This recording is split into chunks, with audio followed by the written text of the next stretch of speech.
मेरे बच्चे, मैं काली हूँ।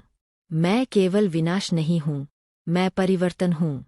मैं वह शक्ति हूँ जो अंधकार के भीतर जन्म लेती है और सत्य को प्रकाश में लाती है। आज जो वाणी तुम सुन रहे हो, वह संयोग नहीं है। यह उस समय की पुकार है, जब तुम्हारी आत्मा लंबे समय से उत्तर मांग रही थी। मेरे बच्चे, आने वाले कुछ दिन साधारण नहीं होंगे। यह वे दिन है, जब जीवन धीरे धीरे नहीं, बल्कि स्पष्ट रूप से दिशा बदलेगा। जो अब तक रुका हुआ था, जो भीतर दबा हुआ था, जो अनकहा रह गया था, अब उसे प्रकट होना ही होगा। तुमने बहुत कुछ सहा है। तुमने अपमान को मुस्कान में छुपाया। तुमने अन्याय को चुप्पी में सहन किया। तुमने अपनी पीड़ा किसी को दिखाई नहीं, क्योंकि तुम्हें लगता था कि शायद यही तुम्हारी परीक्षा है। लेकिन मेरे बच्चे, हर सहनशीलता परीक्षा नहीं होती। कभी कभी वह सीमा होती है। और अब तुम उस सीमा तक पहुंच चुके हो। अब सुनो ध्यान से। तुम्हारे जीवन में 3 परिवर्तन आने वाले हैं। ये परिवर्तन दिखावे के नहीं होंगे, बल्कि जड़ से बदलाव लाने वाले होंगे। पहला परिवर्तन, रुका हुआ मार्ग खुलेगा।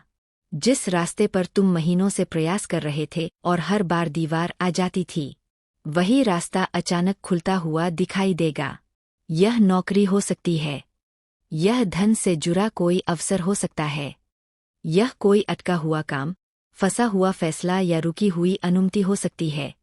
एक साधारण सा संदेश, एक अप्रत्याशित कॉल, या एक ऐसी मुलाकात जो तुम्हें यह सोचने पर मजबूर कर देगी कि इतने समय बाद यह अचानक कैसे संभव हुआ।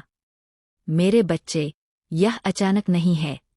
यह उस धैर्य का फल है जो तुमने तब रखा जब छोड़ देना आसान था। दूसरा परिवर्तन, सत्य का प्रकट होना, जिसे तुम अपना समझते थे, जिस पर तुमने भरोसा किया, जिसके लिए तुमने स्वयं को छोटा किया, उसका असली रूप अब छुपा नहीं रहेगा। तुम्हें कुछ कहने की आवश्यकता नहीं होगी। तुम्हें किसी को साबित करने की जरूरत नहीं पड़ेगी। सत्य स्वयं अपने पैरों पर चलकर बाहर आएगा। जो तुम्हारी पीठ पीछे हंसा, जो तुम्हारी छवि को तोड़ना चाहता था, जो तुम्हारी चुप्पी को कमजोरी समझ बैठा, अब वही लोग मौन में खड़े दिखेंगे। याद रखना, जब सत्य बोलता है तो शोर नहीं करता। वह बस उपस्थित होता है और सब कुछ बदल जाता है। तीसरा परिवर्तन, तुम्हारे भीतर। सबसे बड़ा परिवर्तन बाहर नहीं, भीतर होगा।